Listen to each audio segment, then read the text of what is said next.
পটুয়াখালীতে মাদকদ্রব্যের অপব্যবহার ও অবৈধ পাচার বিরোধী আন্তর্জাতিক দিবস পালিত।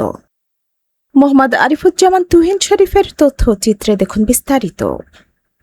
পটুয়াখালীতে মাদকদ্রব্যের অপব্যবহার ও অবৈধ পাচার বিরোধী আন্তর্জাতিক দিবস উদযাপন উপলক্ষে শোভাযাত্রা ও আলোচনা সভা অনুষ্ঠিত হয়েছে। জেলা প্রশাসন ও মাদকদ্রব্য নিয়ন্ত্রণ অধিদপ্তরের যৌথ আয়োজনে শুক্রবার সকালে জেলা প্রশাসক কার্যালয় প্রাঙ্গণ থেকে শোভাযাত্রাটি শুরু হয়ে শহরের বিভিন্ন সড়ক প্রদক্ষিণ করে একই স্থানে গিয়ে শেষ হয়। শোভাযাত্রা শেষে জেলা প্রশাসকের সম্মেলন কক্ষে আলোচনা সভা অনুষ্ঠিত হয়।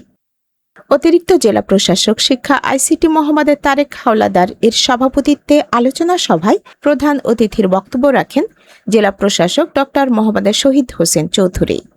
এ সময় অতিরিক্ত পুলিশ সুপার মাদকদ্রব্য নিয়ন্ত্রণ অধিদপ্তরের উপপরিচালক সহ বিভিন্ন দপ্তর প্রধানগণ, রাজনৈতিক ও সামাজিক ব্যক্তিবর্গ উপস্থিত ছিলেন।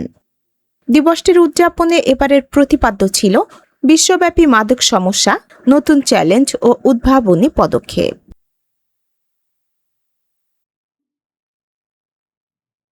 আইফোন সহ অন্যান্য সকল মোবাইলের সমস্যা সমাধান রয়েছে বরিশাল মিরাজ টেলিকমে।